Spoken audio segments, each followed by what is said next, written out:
Good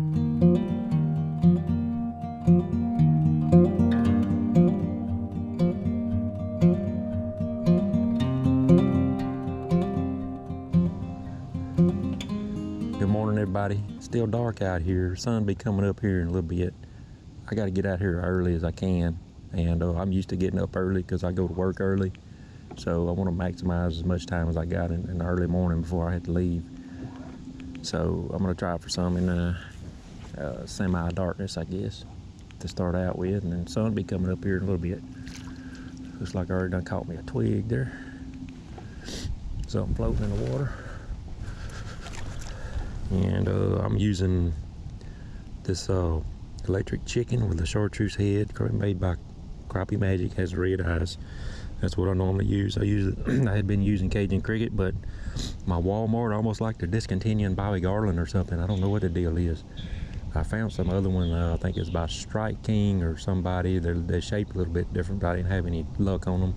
So I've got this the electric chicken right here. I'm gonna try today, and I'm gonna see if I can locate my stick sticking up out of the water over here. Today is November the 26th, 2022. And my water temp's about 52 degrees. And I do believe that might be it right there. That's all it is a stick. And if I don't get nothing on here pretty quick, I'm gonna head on over there to the bank, try some. And I'm just vertical jigging right here. But I had one of my commenters ask me how long will I sit at a spot before I move on to the next spot. And I think I answered him in the comments, but if anybody else is wondering, I'll sit here probably maximum about 15 minutes before I move on. If I don't get that bite, the first 15 minutes, them fish are not aggressive. They could not be there, they could be somewhere else, but if they're there, they're not aggressive either way, you know, I'm moving on.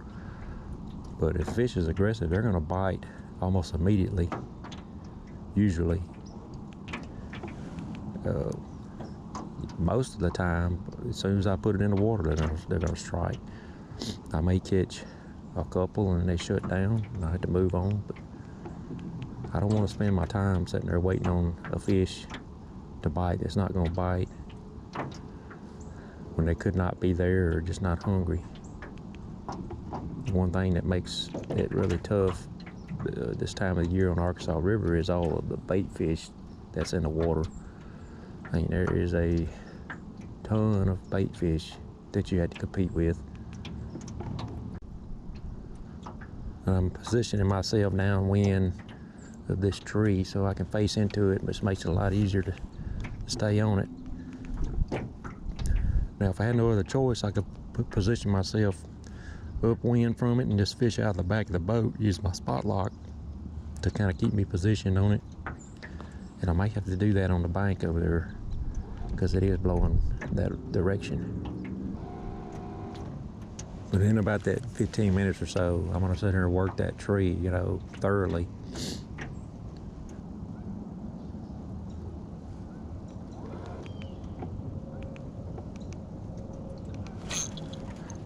There's one right there.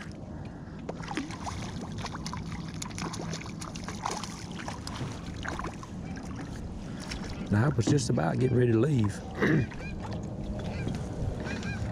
Just about getting ready to leave because they're down there. They're not real aggressive, but it was fast enough. That's a good 10, 11 inch fish right there. So they're not super aggressive like they are sometimes, but that's enough to keep me here for a little while longer.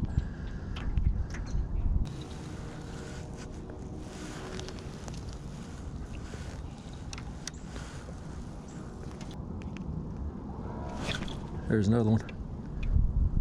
Feels like a good one. Yeah.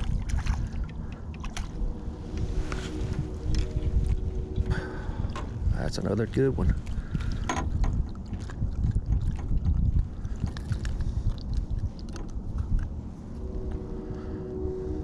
Real nice. I'd just like to say thank y'all for clicking on this video. and taking the time out of your day to watch it. I appreciate it. Hey, if it wasn't for you guys out there supporting this, I probably would not be doing it still. But it is very fun, and I appreciate all of you guys giving me the watch time on the video. I've got some pretty good subscribers. I would like to mention a channel of husband and wife team that's fishing here in Arkansas, and they go by natural state fishing, and I'll tell you, I really enjoy watching them. If you don't know who I'm talking about, you should check them out. They're just an absolute delight to watch. Absolutely love watching them. And they go around mostly bank fishing, something that I don't do a whole lot of, and I wished I did more of. And they go to some of the back roads here in Arkansas, and there's plenty of those around here. But I'll leave a link in the description to check them out if y'all don't know who I'm talking about already. They're growing fast, and they're gonna continue to grow. I just know they are. I will say this, that if the fish are aggressive, if the crappie are aggressive, they're gonna bite just about anything that you throw at them. If they're not aggressive, you're not gonna have a very good fishing day. And that happens. I don't want anybody to think that just because you may see me catch some fish on my videos doesn't mean that that's every trip that I make. So I make plenty of trips that I don't do that great on. But I will say in the summertime I usually do pretty good, just about every time I go fishing. But other times of the year, you know, there may be a good trip and a bad trip. But just don't get the idea that, you know, you may go out fish and catch a bunch of them every time you go, because it just doesn't happen like that, except in the summertime. I am gonna go over to the bank here a little bit. This is kind of slowed down on me. I'm gonna sit here probably just a little while longer and then head on over there to the bank. Here we go. Get that right on the way down. Another beautiful crappie. Oh gosh, I am out of shape here. Man, what another nice slab. Another nice 12-inch slab crappie. Oh, there's another one. Hey, he's fighting good. A little bit smaller, but still a good slab. Another good one.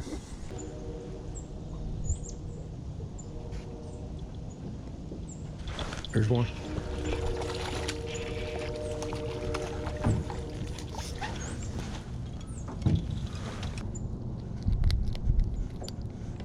I had another commenter ask me about crappie fishing out here. Says he bass fishes and cat fishes out here, but he's never crappie fished out here, and was wanting to know some tips on being able to catch some crappie. And basically look for the deeper slack water behind the jetties, behind any islands that's got some structure in it. And it could be, you know, 15 feet of water, something like that. I find if it's too deep, they won't be there, or I don't catch them. But about 15 feet of water, somewhere around in that depth, has been pretty good for me. So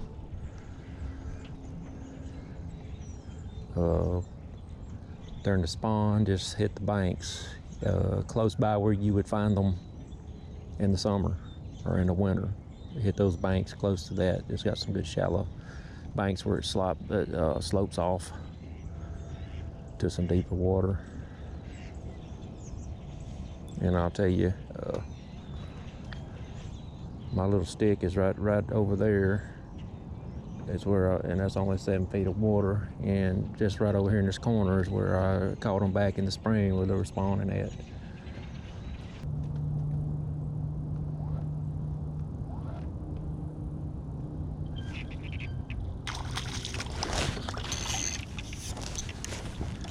Man, he's right there waiting on that. Just try to drop it right in his mouth.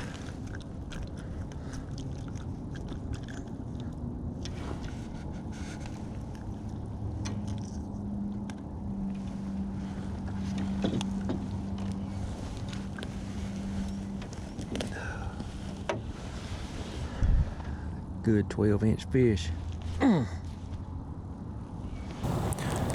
Alright guys, I see I still got my headlamp on there from being out here early in the morning. I forgot it was up there. But anyway, if y'all made it this far on the video, I surely do appreciate y'all watching. I appreciate it a whole lot. Do me a favor and hit that thumbs up for me. Might help me out a little bit. And subscribe if you like this stuff. And I will get back out here to it when I can, as soon as I can. And I'll see y'all then. God bless. Alright, I want to put this at the end of the video, just in case anybody is interested.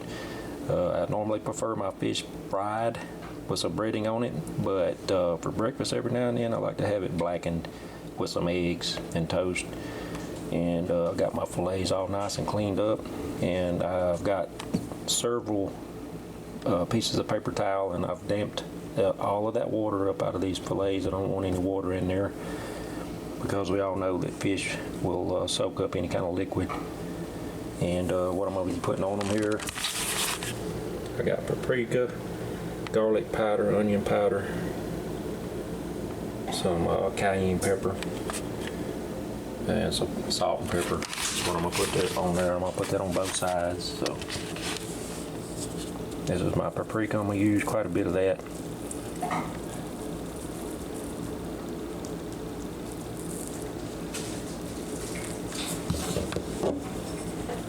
Some garlic powder, not a whole lot, just a little sprinkling.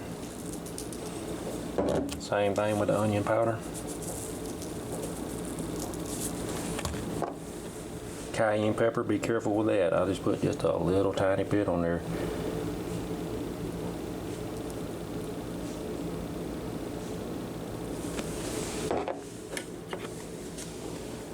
Black pepper.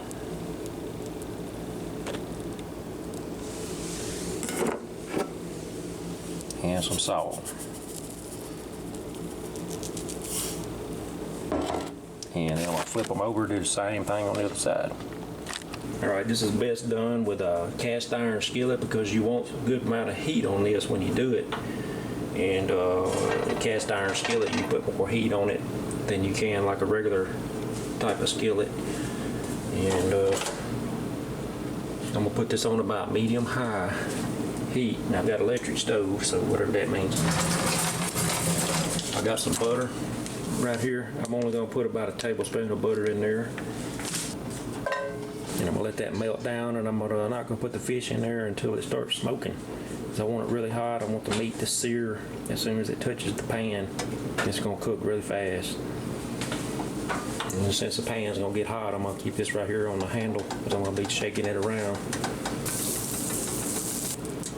And I'm going to dump the excess butter out of here, because I don't want that getting soaked up into the meat. And as soon as that starts smoking pretty good, I'm going to throw my fillets in there. Very important that your pan is smoking hot when you do this. If you put those fillets in there while it's not hot enough, it's just going to soak everything up in the meat, and it's going to be real mushy, and it ain't going to taste good. I almost want that butter to turn kind of brown a little bit, which it's doing right now. So the pan looks like that. I'm going to go ahead and put them in. And when I do that, I'm going to keep these moving.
Definitely don't overcook it.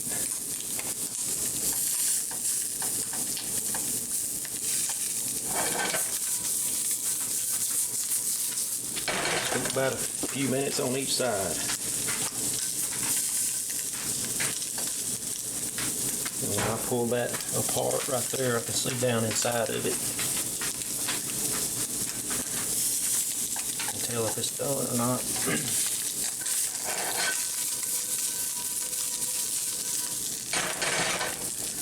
Got the kitchen nice and smoky.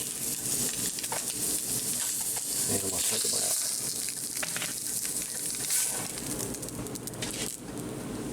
I got these on a plate here with some over easy eggs, a little bit of deer roast right there, and some Texas toast.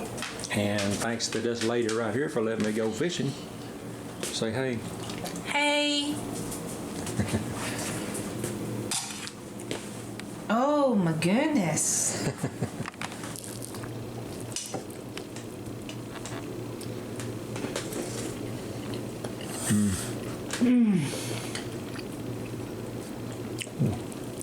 Doesn't get mushy when you do it like that.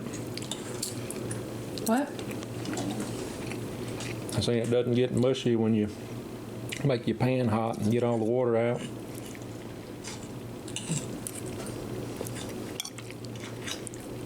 Mix some of that in with some egg yolk. And that does it right there. Sop that egg up with some crappie.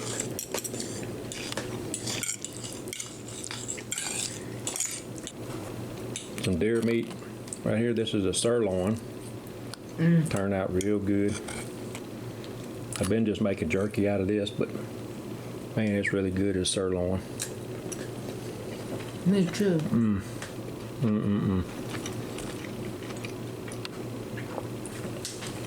That is just as tender as can be. Wonder what it tastes like with some egg on it. Oh, it's good. That's good. Yeah. Egg make anything taste good. Whether it's good or not, huh? Yeah.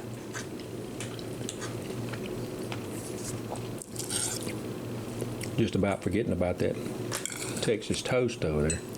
Oh. Got another egg over here too.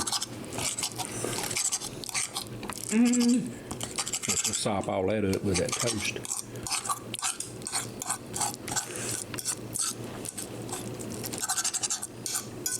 Anyway, appreciate y'all watching. I'll catch y'all later. Bye. Thank you.